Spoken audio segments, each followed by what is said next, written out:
আজকে আমি চলে এসলাম হুগলি ডিস্ট্রিক্ট থেকে অনেকটা ভেতর দিকে আরামবাগের এলাকায় গোঘাটের অঞ্চলে একটি সেকেন্ড তারাপীঠ নামক তৈরি হয়েছে। বহু লোক এখানের অ্যাড্রেস এখনও পর্যন্ত জানে না। জাস্ট আমি খবর পেয়েছি, দীর্ঘ পথ অতিক্রান্ত হয়ে আমরা জাস্ট এই সবে ঢুকলাম গন্তব্যস্থল তারাপীঠ। আপনাদের আমি একটুখানি দেখাচ্ছি। আমার পেছনে মায়ের মন্দির দেখতে পাচ্ছেন। আমি অলরেডি এসে গেছি যে জায়গাটি হুগলির গোঘাট অঞ্চলে সেকেন্ড তারাপীঠ নামে বিখ্যাত। খুব সুন্দর একটি জায়গা, শান্ত নির্বিঘ্ন পরিবেশ, বেশ ভালো লাগছে। দেখে নিচ্ছি, আপনাদেরও দেখাচ্ছি। চলুন, উইকেন্ড ট্রিপে আজকে আমরা চলে এসেছি গোঘাট এলাকার দ্বিতীয় তারাপীঠ নামে। পানপাতা জায়গার নাম, পানপাতা দ্বিতীয় তারাপীঠের সঙ্গস্থল। আমি মন্দিরে প্রবেশ করতে চলেছি, আপনারা দেখতে থাকুন। এই মন্দির সুন্দর একটি তারাপীঠের আদলে মন্দির, যে মন্দিরটি খুব ছোট্ট একটি জায়গা নিয়ে তৈরি হলেও এখানে আমি দেখাচ্ছি। এটি হচ্ছে মন্দিরের যজ্ঞস্থল। একজন, এই যে পানপাতা দ্বিতীয় তারাপীঠ ধাম, এটি হচ্ছে মন্দিরের যজ্ঞস্থল।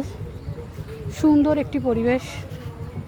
মন্দিরের পূজা দেওয়ার জন্য যারা সমস্ত দূর থেকে আসে, কিনতে পারে না, তারা এই মন্দির প্রাঙ্গণের মধ্যেই কিছু দোকান এখানে করা হয়েছে। সেই দোকান থেকে আপনারা পুজোর ডালি থেকে শুরু করে সব কিছু নিতে পারেন।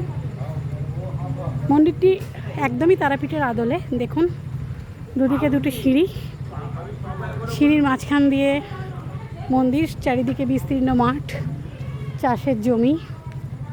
বহু অঘরী, বহু তান্ত্রিকরা এখানে অমাবস্যা পূর্ণিমায় আসেন, তারা এখানে পুজো করেন এবং সেই জায়গা থেকে শুরু করে এটি কথিত আছে কোনো এক অঘরীর স্বপ্নে পাওয়া এই মন্দির।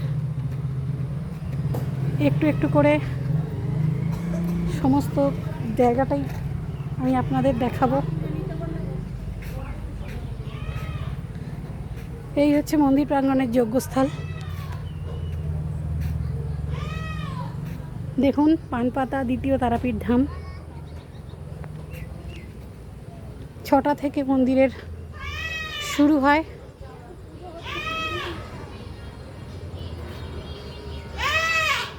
সিঁড়ি দিয়ে আমরা উঠলাম। এই মায়ের মন্দির সবাইকে দেখিয়ে দেওয়ার জন্য আগে মন্দিরটি ভালো করে দেখাই। এখানে বলির সক্রিয় কাল থেকে হয়ে চলে আসছে। চতুর্দিকে সবুজের মাঠ, একদম গড়া তারাপীঠ মন্দির।